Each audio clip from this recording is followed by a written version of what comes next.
Bonjour. Alors, comment vous allez? Ou comment allez-vous aujourd'hui? Comment vous vous sentez aujourd'hui?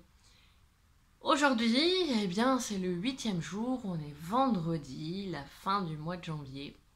Voilà, pour nous, nous sommes toujours avec la deuxième gardienne, la deuxième mère de clan, la gardienne de la sagesse. Alors, qu'est-ce qu'elle vient vous inspirer, cette gardienne de la sagesse? Si vous vous rappelez, cette gardienne de la sagesse, elle vient révéler la sagesse qui est en nous aussi. Vient aussi éveiller en fait cette grande sage qui est en nous. Nous allons lire l'enseignement du 8e jour. J'espère que vous allez comprendre, approfondir un petit peu mieux l'enseignement avec l'enseignement du deuxième cycle lunaire, avec l'enseignement du jour. Voilà. Alors, c'est l'espoir et la confiance.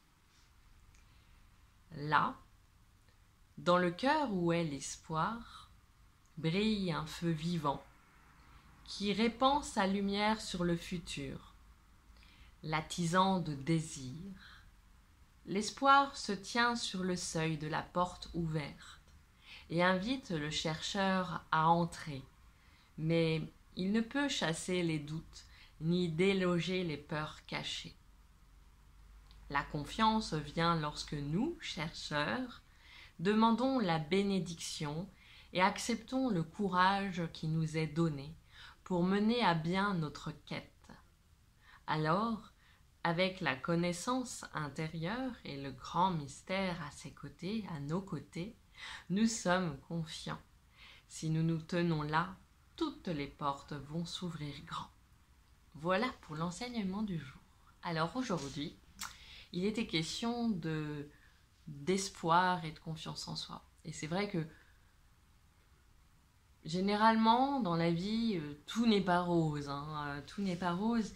Et souvent, on peut cacher, on peut chasser nos doutes, on peut essayer de cacher des peurs, en fait, profondes. Et elles reviennent de temps en temps. Il faut garder l'espoir, parce que ça permet de répandre une belle lumière sur le futur. Garder espoir dans tout ce qu'on vit. Et c'est ça que je vous parlais il y a quelques jours, qui m'inspirait beaucoup par rapport à cette grande sage, grande femme sage que je rencontrais ces derniers jours. Eh bien, elles vivent des moments peut-être de doute, elles vivent des moments de grande peur profonde. Et ces grandes sages gardent espoir qu'un jour meilleur pourra venir à elles. Et en gardant cette confiance, eh bien, et ce courage en nous, eh bien, on peut vraiment se rendre compte que toutes les portes devant nous vont s'ouvrir vers le meilleur, que ça soit une issue, comme je vis actuellement avec des personnes qui sont peut-être un peu moins vers des peurs de la mort, mais voilà, il y a une issue, c'est la mort. Et la mort, eh bien, peut-être que c'est un début, en fait. C'est un début de quelque chose d'autre, peut-être de plus lumineux. Voilà, on ne sait pas. En tout cas, il faut le vivre, instant après instant. Et gardons courage, gardons espoir et gardons confiance, petit pas après petit pas.